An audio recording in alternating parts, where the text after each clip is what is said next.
प्यारे विद्यार्थियों, एक बार फिर से आज की अपनी इस नई क्लास में मैं विजय वर्मा आप सबका हार्दिक स्वागत करता हूं। आज की अपनी इस क्लास में हम सब वाक्य के अंतर्गत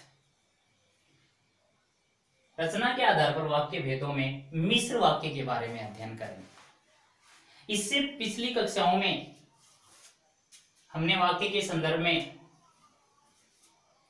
वाक्य के अंग, वाक्य के प्रमुख तत्व और रचना आधार पर वाक्य भेदों के अंतर्गत सरल या साधारण वाक्य और संयुक्त वाक्य के बारे में अध्ययन कर चुके हैं।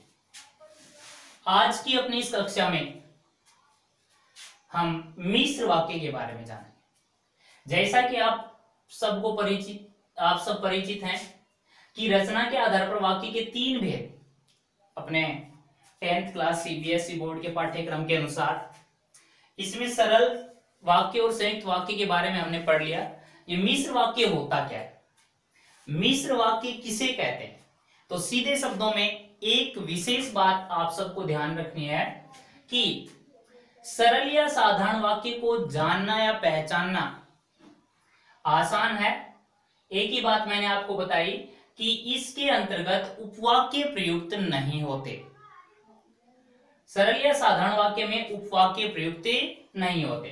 संयुक्त वाक्य की बात करें तो संयुक्त वाक्य के अंतर्गत उपवाक्य प्रयुक्त होते हैं, या फिर कह सकते हो उसमें दो सरल या साधारण वाक्य देखने को मिलते हैं और वो किसी न किसी समानाधिकरण योजक शब्द से जुड़ते हैं। बात करेंगे मिश्र वाक्य की। मिश्र वाक्य में भी उपवाक्य प्रयुक्त होते हैं। विशेष बात ये ध्यान रखनी है कि मिश्र या मिश्रित वाक्य में भी उपवाक्य प्रयुक्त होते हैं। वो उपवाक्य कौन से, तो जैसा कि आपको इस परिभाषा में देखने को मिलेगा कि जिस वाक्य में मिश्र वाक्य होता क्या है, जिस वाक्य में एक प्रधान उपवाक्य, ये है ध्यान देने योग्य बात, एक प्रधान उपवाक्य, जिस वाक्य में एक प्रधान उपवाक्य तथा एक या एक से अधिक आश्रित उपवाक्य, एक प्रधान उपवाक्य तथा एक या एक से अधिक आश्रित उपवाक्य किसी वैधिकरण योजक शब्द से जुड़े हों, वो होता है मिश्र वाक्य। तो मिश्र वाक्य में दो बातें विशेष ध्यान देने योग्य आपके लिए हैं। प्रधान वाक्य और आश्रित वाक्य प्रयुक्त होते हैं, और एक प्रधान और एक या एक से अधिक आश्रित वाक्य जो आपको देखने को मिलेगा उस वाक्य के अंतर्गत, वो किसी न किसी वैधिकरण योजक शब्द से जुड़े होंगे। अब वैधिकरण योजक शब्द क्या है, जैसा कि मैंने आपको अपनी विगत कक्षा में भी बताया, अपनी पिछली क्लास में भी आपको बताया कि ये समुच्चय सूचक अव्यय, समुच्चय बोधक अव्यय, समुच्चय बोधक अव्यय की बात करें तो ये जोड़ने का काम करते हैं, और ये होते हैं दो प्रकार के। समुच्चय बोधक अव्यय के कितने प्रकार होते हैं? दो। एक मैंने आपको बताया समानाधिकरण, और एक बताया वैधिकरण। बस यही है समझने की बात। समानाधिकरण समुच्चय सूचक अव्यय और वैधिकरण समुच्चय सूचक अव्यय। समानाधिकरण समुच्चय सूचक अव्यय की हम चर्चा कर चुके हैं। इनका प्रयोग संयुक्त वाक्य के अंतर्गत होता है, यानी समानाधिकरण योजक शब्द जिस वाक्य में प्रयुक्त हो गया वो वाक्य है संयुक्त वाक्य, परंतु उस समानाधिकरण योजक शब्द के दोनों तरफ उपवाक्य होने चाहिए। दोनों तरफ आपको स्वतंत्र उपवाक्य देखने को मिलेंगे, या फिर एक साइड सरल या साधारण वाक्य। हाँ, तो हम देख रहे हैं समानाधिकरण समुच्चय बोधक अव्यय जो हैं उनका प्रयोग होता है संयुक्त वाक्य के अंतर्गत। संयुक्त वाक्य के अंतर्गत आपको समानाधिकरण योजक शब्द देखने को मिलेंगे। एक बात मैंने और बताई थी आप लोगों को कि कोई भी वाक्य आपके सामने है, उस वाक्य में अगर दो पदों को जोड़ने के लिए किसी समानाधिकरण योजक शब्द का प्रयोग कर दिया गया है तो वहां वो संयुक्त वाक्य न होकर के सरल या साधारण वाक्य होगा। आपको एक विशेष बात यही ध्यान रखनी है, संयुक्त वाक्य में समानाधिकरण योजक शब्द के दोनों तरफ के जो उपवाक्य हैं वो या तो सरल या साधारण वाक्य के रूप में या फिर वो स्वतंत्र उपवाक्य के रूप में देखने को मिलेंगे। बात कर रहे हैं अपन वेधीकरण योजक शब्दों की। जैसा कि मिश्र वाक्य के अंतर्गत आपको बताया कि ये एक साइड प्रधान उपवाक्य, एक तरफ आपको आश्रित उपवाक्य देखने को मिलेगा, उन दोनों के बीच आपको कोई ना कोई वेधीकरण योजक शब्द देखने को मिलेगा। वो वेधीकरण योजक शब्द जिस वाक्य में प्रयुक्त हो रहा है वो वाक्य ही क्या होता है, पहचान के आधार पर मिश्र या मिश्रित होता है। तो सीधी सी पहचान आपको ये ध्यान रखनी कि वेधीकरण योजक शब्द जो है उनका प्रयोग मिश्र वाक्य में होता है। तो ये पहचान आपको ध्यान रखनी। अब संयुक्त वाक्य में समानाधिकरण योजक शब्द प्रयुक्त होते हैं जिनके बारे में हम पढ़ चुके हैं। कुछ समानाधिकरण योजक शब्द निश्चित हैं, उनको आपको ध्यान रखना है। और है, तथा है, वह या अथवा है, किंतु है, परंतु है, बल्कि है, लेकिन है, अतः, इसलिए है, पर, परंतु के अर्थ में पर, चाहे चाहे, न, अतएव, अन्यथा, नहीं तो। ये कुछ योजक शब्द जो हैं इनका प्रयोग समानाधिकरण के रूप में और संयुक्त वाक्य में होता है। अब बात करते हैं वेधीकरण योजक शब्द। वेधीकरण योजक शब्दों का प्रयोग मिश्र वाक्य में होता है। मिश्र वाक्य में प्रयुक्त होने वाले योजक शब्द कौन कौन से हैं, निश्चित है, पहचान के रूप में हमें ये बातें ध्यान रखनी होंगी। तो मिश्र वाक्य में वेधीकरण योजक शब्द आते हैं।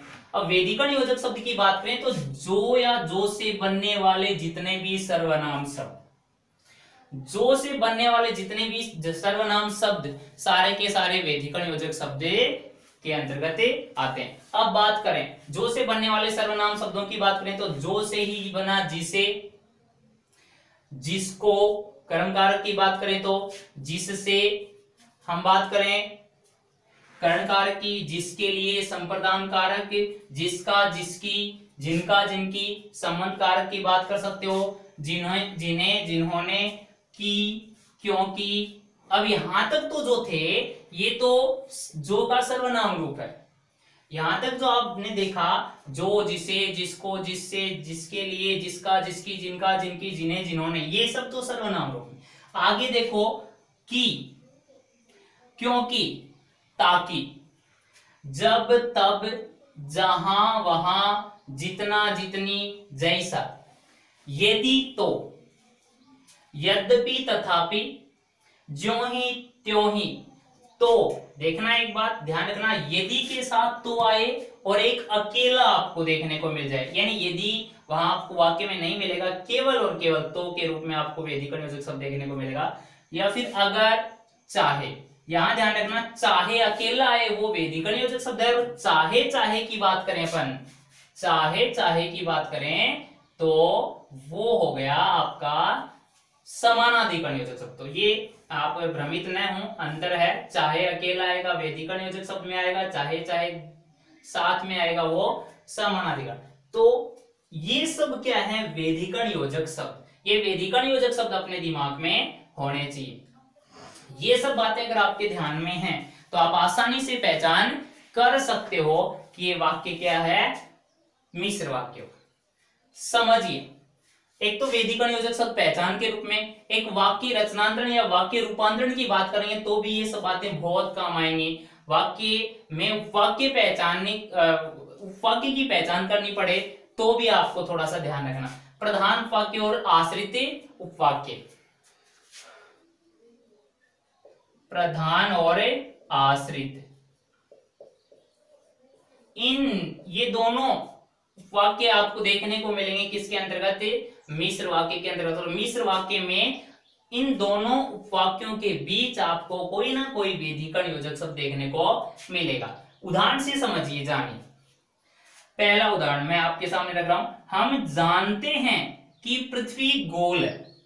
हम जानते हैं कि पृथ्वी गोल है। सबसे पहले तो सामान्य सा प्रश्न आपसे पूछ लिया जाए कि भी वाक्य भेद बताओ, ये कौन से वाक्य का उदाहरण है।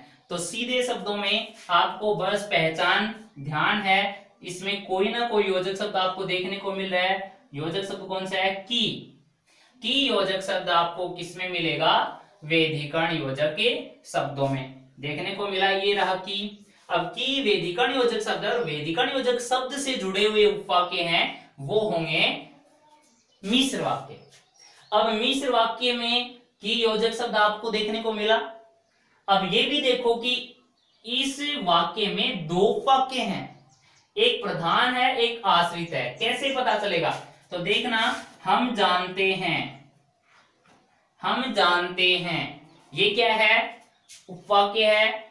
अगला उपवाक्य है पृथ्वी गोल है। ये दो वाक्य और दोनों वाक्य जुड़े हुए हैं किस योजक शब्द से? की वेधिकरण योजक शब्द से। इस आधार पर ये मिश्र वाक्य हो गया। अगर आपसे उपवाक्य कोई पूछे, उपवाक्य भेद पूछ ले, तो आपको ध्यान ये रखना है कि प्रधान वाक्य जो होता है वो स्वतंत्र रूप में होता है, वो किसी अन्य पर आश्रित नहीं होता है। तो वो वाक्य है हम जानते हैं। अब आप देख रहे होंगे पृथ्वी गोल है, ये उपवाक्य क्या है? ये आश्रित उपवाक्य। क्यों?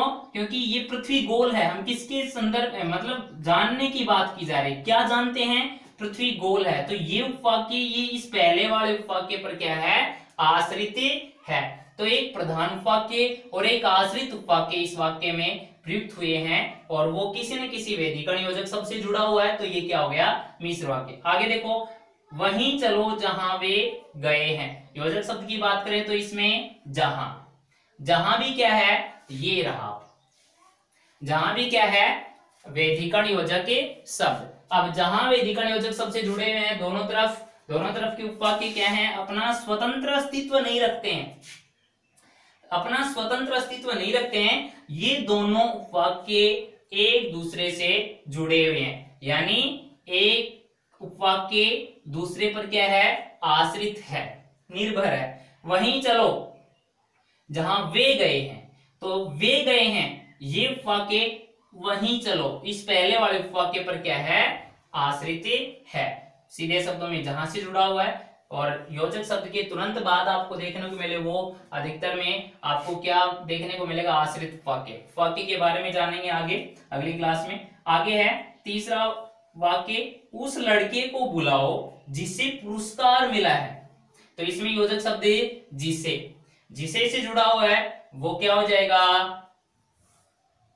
आश्रित उपवाक्य। और शेष बच गया वो क्या है? प्रधान उपवाक्य। उस लड़के को बुलाओ जिसे पुरस्कार मिला है। तो ये एक दूसरे से जुड़े हुए हैं दोनों उपवाक्य और एक दूसरे पर आश्रित हैं। वो क्या है? आश्रित उपवाक्य मिश्र वाक्य के अंतर्गत ही आते हैं। आगे देखो, यदि वर्षा हुई तो मैं स्कूल नहीं जाऊंगा। यदि तो अब देखना, यानी संयुक्त रूप में देखने को मिल रहे हैं ये योजक शब्द। अब आपको ये ध्यान रखना है कि संयुक्त रूप में जो योजक शब्द देखने को मिले तो बाद वाला जो योजक शब्द है उसके बाद वाला आश्रित होगा। तो ध्यान रहे, यदि वर्षा हुई तो मैं स्कूल नहीं जाऊंगा। अब तो के बाद वाला यहाँ क्या है? आश्रित है। तो सीधे शब्दों में यदि तो से जुड़ा हुआ वाक्य है तो आप पहचान रहे होंगे कि ये कौन सा है? मिश्र है। समय पर काम पूरा करो ताकि तुम्हें सजा नहीं मिले। किससे जुड़ा हुआ है? ताकि से। ताकि क्या है? वेधिकरण योजक के शब्द। वेधिकरण योजक शब्द ये रहा ताकि। अब वेधिकरण योजक शब्द जिसमें देखने को मिले जिस भी वाक्य में वो क्या है? वो है अपना मिश्र वाक्य। तो आप सबको ध्यान ये रखना है, ये कुछ बातें पहचान के रूप में कुछ शब्द आपको देखने को मिल रहे हैं। वेधिकरण योजक शब्द हैं मिश्र वाक्य के अंतर्गत। मिश्र वाक्य के अंतर्गत जो शब्द आपको देखने को मिल रहे हैं वो सारे के सारे प्रधान और आश्रित उपवाक्यों को जोड़ने का काम करते हैं। और प्रधान और आश्रित उपवाक्य को जोड़ने का काम जो करते हैं वो वेधिकरण योजक शब्द। और वेधिकरण योजक शब्द जिस भी वाक्य में आपको देखने को मिले वो है मिश्र वाक्य। तो ये था अपना मिश्र वाक्य। आप समझ गए संयुक्त वाक्य, मिश्र वाक्य और सरल या साधारण वाक्य को पहचान पहचान सकते हो। किस तरह से आप इनकी पहचान करोगे, तीनों को अलग अलग रूप में मैंने आपको समझाया और आप सबको ये बातें समझ आई होंगी। धन्यवाद।